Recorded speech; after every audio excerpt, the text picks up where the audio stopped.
I've said more than once on this channel that you shouldn't waste your time building a tavern for tabletop gaming. Today I'm gonna waste my time building a tavern.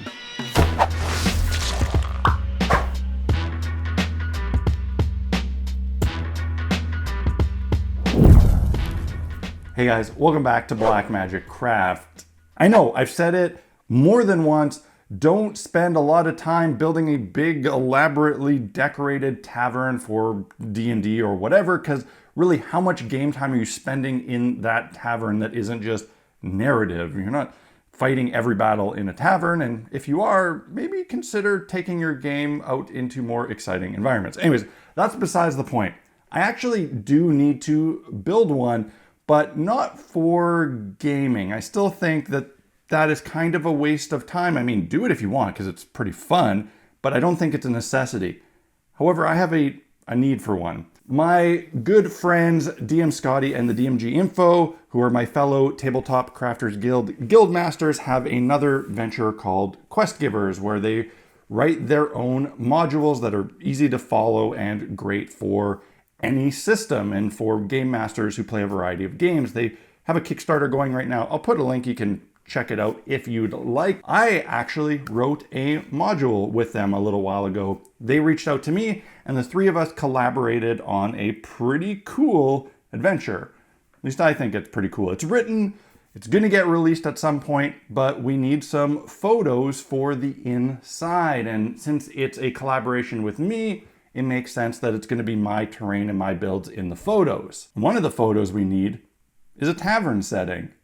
Because I've always said don't build a tavern, I don't have a tavern to photograph. So I'm going to make one, but I'm going to make it with photography in mind. I'm thinking this is going to be more of a set piece, something that I can photograph so it's open on one side. And if I want to use it in game, it's not going to be like a top-down 3D environment. I think it'll be more like a stage that I can put to me and the players can look at, you know, three-sided, more like theater, something like that. I don't know. That's my idea. That's what I'm doing this week. And I think I'm gonna make it all out of this piece here. Well, the walls at least. This is one leftover piece of styrodur from when my friend Gerard visited last week. Check out that video if you missed it. I'm gonna use this for the walls and I'm gonna use his techniques of carving them out of one piece instead of layering, and I don't know. That's as far as my plan goes right now. So I'm gonna start cutting this up into wall sections and start carving.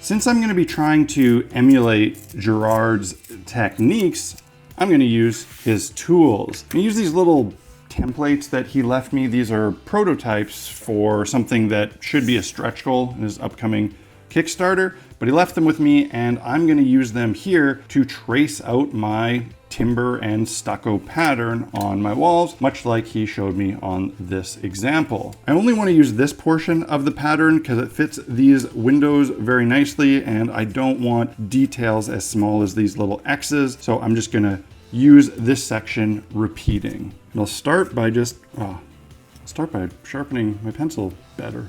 I'm gonna go through and lightly trace out this pattern. Now I can start the tedious task of carving out all the details, pushing in the stucco and doing the wood grain. And this is not my usual method of working, so I'm not that fast at it.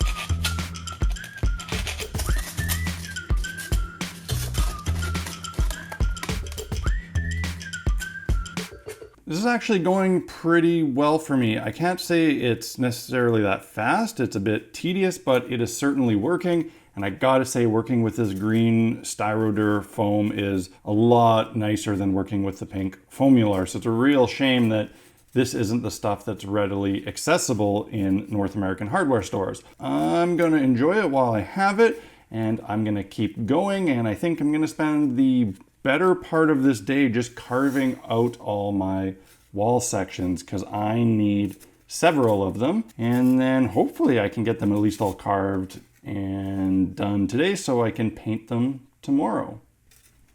Okay, so I have my 3 walls cut out, and I gotta say, it started going fairly quickly after each wall segment. I think I improved my speed by like 50% on every wall. But now I gotta think about the floor. I want this floor to be a wooden planked floor. And I could normally just do my wire brush on foam technique, but I want the wood grain to match the walls, which means I want to do it with a pencil on this green foam. And the only foam I have left is this stuff. This is it for the green foam, but I think what I'm gonna do is glue these pieces to a piece of chipboard that's the exact right size and make my wood floor on that. Make sense?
Well, that was pretty tedious and boring, but I have my floor complete and it worked out pretty well. I gotta say, my usual wire brush technique with individual strips I find more enjoyable to do, but this creates a really nice dynamic look with the exaggerated wood grain, and it will match the walls. These walls are not glued together. I just pinned them so that I could lay out the floor, and I'm actually gonna paint all of these separately. I think it's gonna be a lot easier if I paint these and then assemble it. Before I do that, I'm going to glue in all of my window panes. These are just those MDF windows from Shifting Lands. I'm gonna glue those on, and then I'm going to do my Mod Podge coating to seal and harden this foam. This is just my Mod Podge mixed with black paint. I'm gonna put a really thin coat on so I don't lose any detail. Let them dry, and then tomorrow I can actually paint this.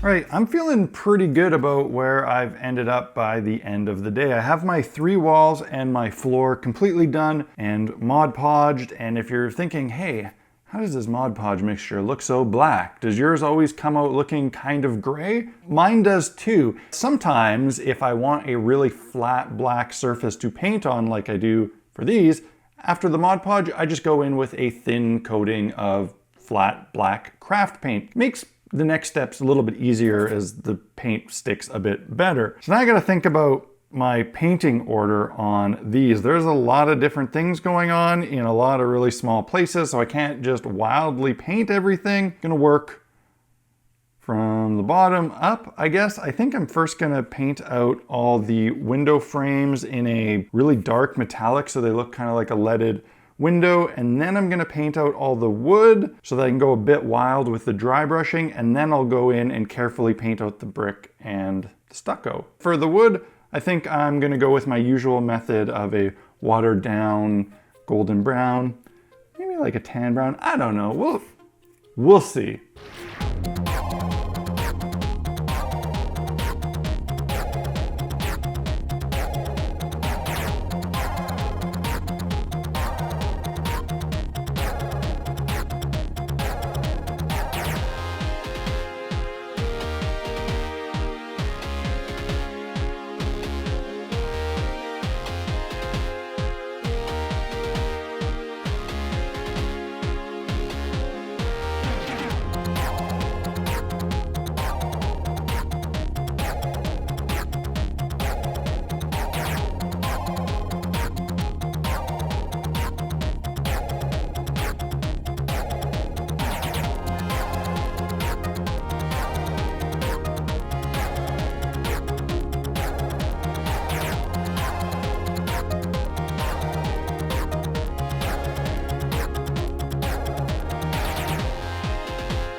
Yesterday was an incredibly productive day. I got this build way farther than I thought I would. My goal was just to build it and maybe get it Mod Podged so that I could paint it today. But I was really into it, and after the family went to bed, I stayed up all night, another several hours, and got this thing painted. It was kind of my typical method of furious, crazy, random painting, doing a lot of steps that probably didn't need to be done just because I was messing around, and I can never seem to just paint things the same way every time. I like to just try different things. So I did, but it turned out pretty good. I know some of you have been asking in recent videos what these big tubs of wash I'm using are, because usually I use my bottles of homemade wash. Well, I decided to buy these big tubs of Vallejo wash just because they're big and convenient, and sometimes I don't feel like mixing my own. The price was pretty reasonable on them, but I gotta say, the sepia, brown, whatever wash works really great. It's fantastic, but I actually don't like the black one as much as my homemade one. It tends to get really frothy and leave a lot of little bubbles. You have to really be careful not to agitate it and make it foam, which is unfortunate for a retail ready wash. I mean, mine that I make myself is a little bit better, but it is what it is. You could dilute it if you wanted, because it's actually very, very dark, darker than I would like, but that defeats the purpose of working out of a tub. But anyways, that answers that question. Since this is an interior only and no outside, I don't really want anything being visible through the windows. I want to kind of close them off. So I have this, and this is a little piece of translucent printed stained glass window that Gerard brought me when he recently visited me. These are just tests. He was playing around, something for his upcoming Kickstarter, but he left these with me, and I think they're going to be perfect. I'm going to use this, and then it will look like a green leaded window from the inside. This stuff on its own is kind of dull unless you have a light source behind it. So I think what I'm actually going to do is glue this to some white paper because it makes it show up a lot more clearly, and I have no intent of lighting this from the back. I'm going to glue this to some white paper and then glue that to the backs of these, and then I think I'll probably fill in the windows with UV resin to create actual glass. To glue this, I think I'm going to use my regular Super 77 spray adhesive because it should hopefully bond it really quickly and keep it translucent. So let's try that.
So this is essentially done, and it turned out pretty great. I'm pretty happy with it. What about this ugly outside? I didn't decorate the outside because, like I said at the beginning, the intended purpose of this is just a diorama for photographs, and I may use it in games as some set dressing to set the atmosphere or whatever, set it on the table, treat it like a stage with all the players looking at it. So I really didn't need the outside decorated. Had I known how quickly this would go and how efficiently, maybe I would have done the outside, but I was playing it safe on time. That being said, I do have a plan for how I'm going to finish this because I don't want to leave it looking like that. That's pretty awful. So what I'm going to do is just use some black construction paper to clad the outside. This will really clean it up, and it will also protect the foam. And I'm going to, again, I think for the third time in this video, use my Super 77 spray adhesive because this stuff is absolutely the friggin' best. You can just put it on really thin. Things stick instantly, no drying time, but it smells awful, so I'm going to spray this outside.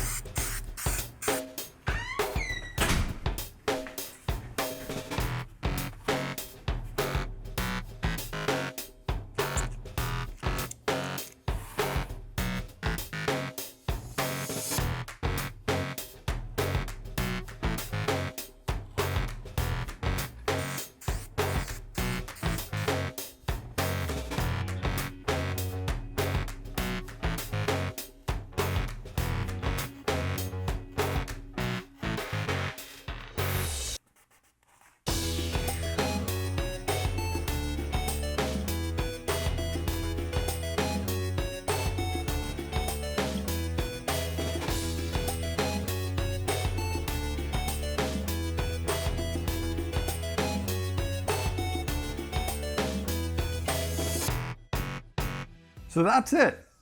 This is a total success. I'm really happy with the way this thing turned out. What can I say? It went way better than I thought it would.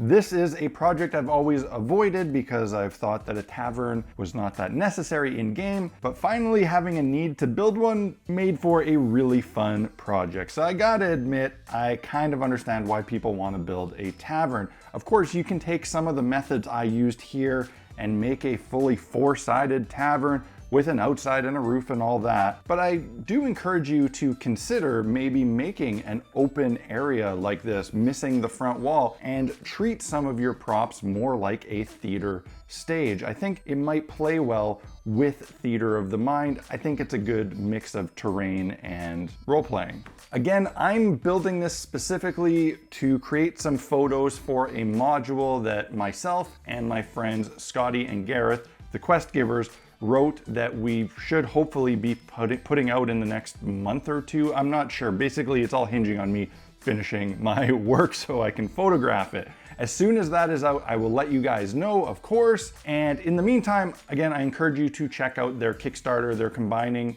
a dozen or so of their already published modules into a physical book. I'll put a link down there so you can check it out if you want. I hope you enjoyed this video. I hope you found something useful for your own crafting and hobbying, whatever that may be. If you enjoyed it, hit the like button and let me know in the comments section below. If you want to pick up any of the tools or supplies that I use, stuff like this amazing glue, head over to blackmagiccraft.ca. There I have my essential equipment store with links to the vast majority of the things that I use regularly, with a bit of info as to what they're for and why I use them. If you really enjoy my videos and you get a lot of value out of them, there's a way that you can help ensure that I'm able to keep making them, and that is by supporting Black Magic Craft on Patreon. It's the support from people there that really make this possible each and every week. So thank you to my current Patreon supporters, and hey, maybe you've been watching for a while and you're really enjoying it, your family gets good use out of it, so consider throwing a few bucks my way to help me keep doing it. That's it for this week, guys. Cheers. I'll see you again next week.